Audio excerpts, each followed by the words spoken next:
నువ్వు రాబోయే రోజుల్లో సంపాదిస్తావా? నీకు పలుకుబడి ఉందా?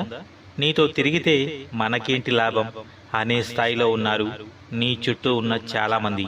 మరి ఎలా బతుకుతావు? ఇలా అవసరాలను మాత్రమే చూసి అవకాశం కోసం మాత్రమే మాట్లాడే ఈ మనుషుల మధ్యలో.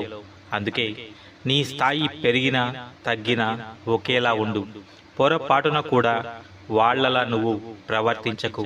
నీకంటూ ఒక ప్రత్యేకత ఉండాలంటే ప్రత్యేకంగా జీవించనక్కర్లేదు, మనిషిగా ఉండగలిగితే సరిపోతుంది. ఒకడిని దెబ్బ కొట్టడం అంటే వాడిని కొట్టడమో చంపడమో కాదు, మనల్ని వాడు అందుకోలేనంత ఎత్తుకి ఎదగడం. అది చేతకాకే ఈ పగలు ప్రతీకారాలు. ఏం సాధిస్తావు? బ్రతికున్నన్ని రోజులు అలా పళ్ళు బిగిస్తూ నువ్వే గొప్పవాడివన్న అహంకారంతో ఊగిపోతూ, పోయే ముందు పాపంరా 10 మందికి ఉపయోగపడేవాడు అనుకోవాలి తప్ప పోయాడ్రా పీడ పోయింది అని ఏ నోటి నుంచి వచ్చేలా బ్రతకకూడదు. ఎంత కక్ష కడతావో అంతలో ఒక్క వంతు ప్రేమించి చూడు, తేడా నీకే తెలుస్తుంది. నువ్వు ప్రయాణం మొదలుపెట్టినప్పుడు నీతో ఎవ్వడూ రాడు. నీకెందుకురా అంటూ వెనక్కి లాగుతారు. మన గురించి మనం తెలుసుకుని అడుగు ముందుకు వేస్తే ఏదో ఒక దారి దొరక్కపోదు. చుట్టూ ఉన్న వాళ్ళ మాటలు పట్టించుకుని చిన్న చిన్న సుఖాలకి అలవాటు పడి అక్కడే ఉండిపోతే అది నీ ఎదుగుదలను ఆపేస్తుంది, నీ బలాన్ని అక్కడే అణిచివేస్తుంది. మనిషి ఇంతే చేయగలడు అని ఎక్కడా రాసి పెట్టిలేదు మిత్రమా. మనం ఒళ్ళు వంచితే మనల్ని అందుకోవడం ఎవ్వడి వల్ల కాదు. మన సొంత నిర్ణయాలు ఎంత మేలు చేస్తాయో తెలుసా? నువ్వు ఒక్కడివే ముందడుగు వేస్తే ఎంత గొప్పగా ఉంటుందో తెలుసా? మన నిర్ణయం మనకి నష్టం కలిగించినా అది మనల్ని నొప్పించదు. నువ్వు ఒక్కడివే ముందడుగు వేసినప్పుడు అది తప్పటడుగు అయినా నిన్ను ప్రశ్నించేవాడు కానీ అడిగేవాడు కానీ ఉండడు. నీ నిర్ణయాల వల్ల ఎదురయ్యే ఏ పరిణామానికి నువ్వు ఎవరికీ సంజాయిషి చెప్పాల్సిన అవసరం లేదు. అందుకే ఒక్కడివే వెళ్ళు, సొంత నిర్ణయాలు తీసుకో. ఎవడికి సమాధానం చెప్పే అవసరం రాదు, లేదు. నీకు ఇష్టమైన దానికోసం చేసే పోరాటంలో స్వార్థం ఉండకూడదు. నువ్వు చేద్దాం అనుకునే పని గురించి నీకు తికమక ఉండకూడదు. ఒక నిర్ణయంతో ఏదీ మారదని ముందుగానే తెలుసుకో. చేయాలనుకున్న దాని గురించి ఎక్కువగా ఆలోచించకు, ఎందుకంటే అక్కడే పూర్తి సమయం వృధా అయిపోతుంది. ప్రతి క్షణం గడిచిపోవడం తప్ప నువ్వు ఆలోచించినంత బరువుగా ఈరోజు గడవదు. మనమే దాన్ని భారంగా గడుపుతాం. ఈ రోజుల్లో నువ్వు నిజానికి దగ్గరగా బ్రతికితే ప్రశాంతంగా జీవనం సాగించవచ్చు. కోరికలు ప్రతి ఒక్కరికి ఉంటాయి, కానీ దాన్ని నెరవేర్చుకోవడానికి సరిపడినంత ఆర్థిక స్తోమత లేనప్పుడు నీ ఇష్టాన్ని అణచుకుని ఎక్కడో ఒక చోట పని చేయక తప్పదు. అలా కాదు అని సమయాన్ని వృధా చేస్తూ నీ ఇష్టం వైపు పరుగులు పెడితే రెండింటికి చెడినవాడివి అవుతావు. సరిగ్గా గురిపెట్టు. నీ బ్రతుకు గాడి తప్పకుండా, నీ కుటుంబం కూదేలైపోకుండా చూసుకుంటూనే నీకు నచ్చిన పని కోసం మరింత కష్టపడుతూ నీ కల నెరవేర్చుకో. వాడు సంపాదించాడు అంటే దానికి కారణం ఉంది. వాడు జీవితంలో రిస్క్ తీసుకున్నాడు. జీతం వస్తుంది కదా, జీవితం సాఫీగా సాగిపోతుంది కదా అని అలా నిమ్మలంగా ఉండిపోతే మరి ఇంకెప్పుడు సంపాదిస్తావు? ఇంకెప్పుడు ఎదుగుతావు? నీకంటూ కొన్ని కలలు ఉన్నాయి కదా, మరి ఆ కలలు నెరవేరుతాయో లేదో అనేది పక్కన పెడితే కనీసం వాటి కోసం నువ్వేం చేస్తున్నావు? ప్రయత్నం ఉందా నీ కలల కోసం? మరి పక్కనుడి సంపాదన, ఎదుటివాడి సంపాదన గురించి నీకెందుకు? ఒక్కసారి ఆ కంఫర్ట్ జోన్ నుంచి బయటికి వచ్చి చూడు, నువ్వు చాలా చేయగలవు. ఎప్పుడు ఎవరు నీతో ఎలా ప్రవర్తిస్తారో తెలిసిపోతే ప్రపంచంలో బాధలు లేనట్లే. ఒకటి మాత్రం ముందే ఊహించొచ్చు, అదే అవకాశం వచ్చిన తర్వాత మనిషి మారిపోతాడు అని. అప్పుడు నీ అవసరం ఉండదు.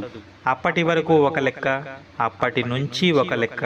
అందుకే నువ్వు ముందే సిద్ధంగా ఉండు. అప్పటి వరకు నీతో పాటు అడుగు వేసి గట్టెక్కిన తర్వాత నీ చెయ్యి వదిలిపెట్టే సన్నివేశాలు నీ జీవితంలో చాలా చూడాల్సి వస్తుంది. నీకు సమయం విలువ ఎప్పుడు తెలుస్తుందో తెలుసా? బాధ్యతలు మీద పడి నీకు నచ్చిన 4 నిమిషాలు కూడా నీ చేతిలో లేనప్పుడు, పోయిన క్షణం తిరిగి రాదు అని నీకు తెలిసినప్పుడు, వాటి కోసం ఆలోచిస్తూ ప్రస్తుతాన్ని మళ్ళీ వృధా చేస్తున్నావు అంటే నీకు ఇంకా కాలం విలువ తెలియదు అని అర్థం. ఈ క్షణం నీకు ఎలా ఉపయోగపడుతుందో అనే స్వార్థంతో నువ్వు ఆలోచించకపోతే నీకు ఎప్పటికీ సమయం దొరకదు. భర్త అలసటను అర్థం చేసుకునే భార్య, భార్య అలకకు కారణం తెలుసుకుని తీర్చే భర్త, ఎన్ని అపార్థాలు వచ్చినా సర్దుకుపోతూ ముందుకు సాగిపోయే బంధమే వివాహ బంధం. భార్య అలిగిందని భర్త కూడా అలిగితే ఆ బంధం నిలబడదు.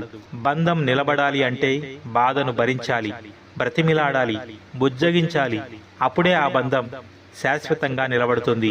అలా కాకుండా భార్య భర్తల మధ్యలో 3వ వ్యక్తి ప్రవేశిస్తే ఆ సంసారం త్వరగా చెడిపోతుంది.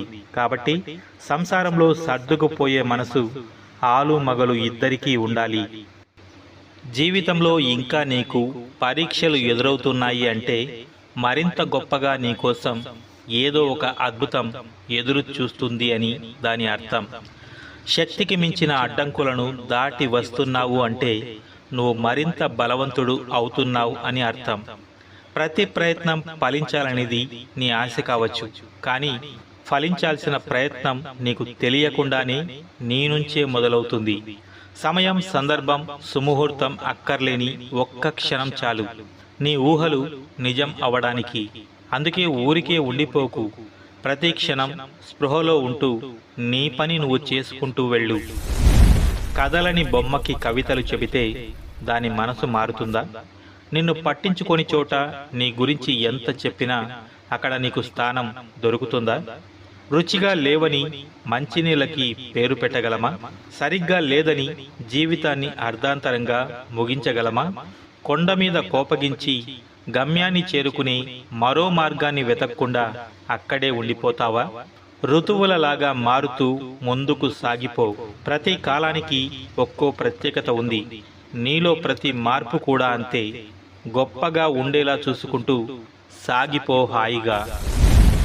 మన గురించి ఎవడో ఎక్కడో మాట్లాడినంత మాత్రాన మనం దిగజారిపోనక్కర్లేదు. బహుశా మనల్ని దిగజార్చడానికే వాడు అలా మొరుగుతూ ఉండొచ్చు. నీకు తెలిసిన నిన్ను నువ్వేంటో తెలియని వాడి దగ్గర నిరూపించుకోవడం కోసం ఎందుకంతలా పోరాడుతున్నావు? అదంతా వృధా ప్రయత్నం. నువ్వు ఎవరికీ అర్థం కావాల్సిన అవసరం లేదు. అర్థం కాకపోవడానికి నువ్వేం అంతరిక్షానివి కాదు, సాధారణ మనిషివి.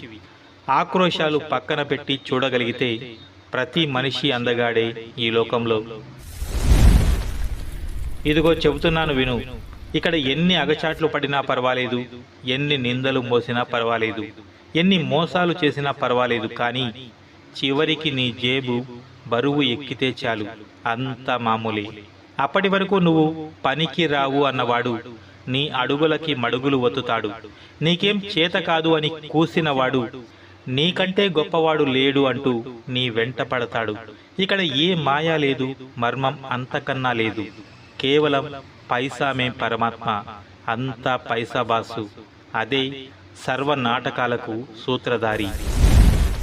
నువ్వు ప్రతి వాణ్ణి నమ్మేస్తావు అంటే అది నీ తప్పు. నిన్ను ఎవరూ నమ్మడం లేదని బాధపడతావు అంటే అది కూడా నీ తప్పే. నమ్మి మోసపోయేంత మంచితనం నీకుంటే ఎన్నిసార్లైనా మోసం చేయగలిగే దుర్మార్గం బయట నడుస్తోంది. పరిస్థితులకు తగినట్టు మారకుండా ఇంకా అదే మెట్ట వేదాంతం పట్టుకుని వేలాడతావా? శ్రీకృష్ణ పరమాత్ముడే చెప్పాడు కదా, ధర్మం తరపున నిలబడాలంటే ఒక్కోసారి సొంత వారితో కూడా యుద్ధం చేయక తప్పదని. మరి నువ్వు నేను ఎంత? అందుకే కాలానికి తగ్గట్టుగా బతుకు. నువ్వు ఎవరిని నమ్మాల్సిన అవసరం లేదు. నిన్ను ఎవరూ నమ్మడం లేదు అని బాధపడాల్సిన పని అసలే లేదు. నీ జేబులో డబ్బులు ఉన్నప్పుడు కళ్ళు మూసుకుపోతే జేబు ఖాళీ అయిన తర్వాత దారులన్నీ మూసుకుపోతాయి. ఆ చిల్లర సవ్వడిలో పడి నువ్వు రేపు అన్న రోజును మర్చిపోకు. జీవితం ఒక రోజుతోనో, ఒక నెలతోనో, ఒక సంవత్సరంతోనో అయిపోదు. చాలా ప్రయత్నం చేయాలి మిత్రమా. ఆ ప్రయాణంలో వేసే ప్రతి అడుగు రూపాయితోనే ముడిపడి ఉంటుంది, గుర్తుపెట్టుకో. చేద్దామా వద్దా? చేస్తే ఏమవుతుంది? ఎవరైనా ఏమైనా అనుకుంటారేమో అనే వందలాది అనుమానాల మధ్య ఉండిపోయే కంటే ఏదో ఒకటి అవుతుంది, ఏం చెయ్యాలనుకుంటున్నావో అది చేసేయి. ఒకవేళ నువ్వు అనుకున్న దాంట్లో గెలిస్తే సంతోషిస్తావు, ఓడిపోతే ఎక్కడ లోపాలు ఉన్నాయో తెలుసుకుంటావు. అసలు ఏం చేయకుండా చెయ్యాలి అంటూ కూర్చుండిపోతే శూన్యం తప్ప మిగిలేది ఏమీ ఉండదు. ఒంటరిగా వెళ్ళు, నెమ్మదిగా వెళ్ళు. కానీ వేరేవాడు నీకు సహాయం చేస్తాడు అని నమ్మకం పెట్టుకుని మాత్రం వెళ్ళకు. ఇక్కడ ఎవడి బాధలు వాడికున్నాయి. వాటి మధ్య నీకు సహాయం అందుతుందని ఆశించడం నీ తప్పే. నమ్మకాల మీద కూసింత, నీ మీద కొండంత నమ్మకం ఉన్నప్పుడే నీ బతుకు బాగుంటుంది. ఇవన్నీ వదిలేసి వాడికి నేను ఎప్పుడో ఏదో చేశాను కాబట్టి నాకు వాడు సహాయం చేస్తాడు అని మాత్రం ఆశించకు. అవేమీ జరిగే పనులు కాదు. నాకే ఎందుకు ఇలా జరుగుతోంది అని నీ మీద నువ్వే ద్వేషం పెంచుకునే ముందు ఒక్కసారి బయటకి వచ్చి చూడు. లక్షల రూపాయలు సంపాదిస్తూ క్షణం కూడా ఇంట్లో కూర్చోలేకపోతున్న వాడిని చూడు. 100 కోట్ల రూపాయల ఆస్తి ఉండి కూడా స్థిమితంగా కూర్చుని 4 మెతుకులు కూడా తినలేని వాడి దౌర్భాగ్యం చూడు.